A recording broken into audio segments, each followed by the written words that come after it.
Kunti merah di bawah kolong jembatan Jombor. Siapa yang sering putar balik di kolong jembatan ini? Absen lur. Banyak dari kita yang secara sadar ataupun gak sadar pasti pernah merasakan ngeri di jalan. Entah itu ketemu setan atau ketemu cegatan di jalan. Dan ternyata jalan pintas untuk putar balik di jembatan Jombor ini juga punya cerita mistis tersendiri. Konon katanya di sana ada sosok kunti merah yang suka mengganggu orang yang melintas. Walaupun gak semuanya mengalami, tapi di sini ada satu cerita yang katanya pernah menemui sosok tersebut. Tapi yang jadi pertanyaan, kenapa orang yang mengalami pasti orang dari luar Jogja? Ada yang tahu? Nah, sebut aja namanya Mardi, salah satu mahasiswa di kota Jogja, dan kejadian yang dialami Mardi ini bisa dibilang sudah cukup lama ketika Mardi masih aktif kuliah. Malam itu sekitar jam 10 malam, Mardi ceritanya mau ke jalan kabupaten, mau ambil laptop di kosan temennya. Tapi ketika sampai di bawah flyover Jombor, tepatnya di depan rumah lawas bekas mebel, Mardi lupa kalau ponselnya itu ketinggalan di Mojali. Mau gak mau, Mardi harus putar balik.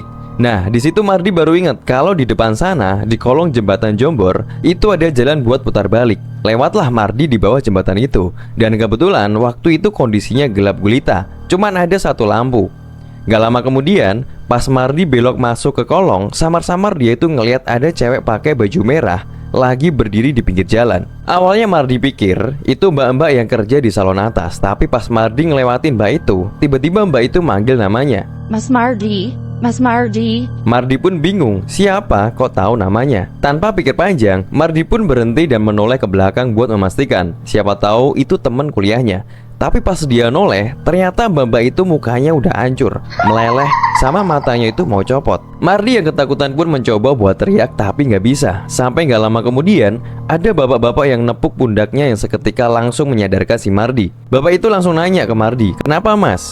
Karena Mardi masih ketakutan, dia nggak berani cerita. Sampai akhirnya bapak itu ngasih tahu ke Mardi kalau lain kali lewat sini harus ngucap salam dan nyalain klaksonnya. Setelah ngucapin terima kasih ke bapak tadi, Mardi pun langsung cepet-cepet pergi dari tempat itu. Dan semenjak itu, Mardi udah nggak berani lagi lewat bawah jembatan Jombor. Dia bilang, mending bablas sampai UTY baru putar balik daripada ketemu demit. Gak tahu ya ini cerita beneran atau enggak, cuman ada beberapa sumber yang mengatakan kalau di kolong jembatan Jombor ini singup dan kadang ada penampakan. Dan balik lagi, kalian mau percaya apa enggak itu terserah. Semoga cerita ini bisa menghibur dan pesan dari saya, dimanapun kita berada, di situ ada setan.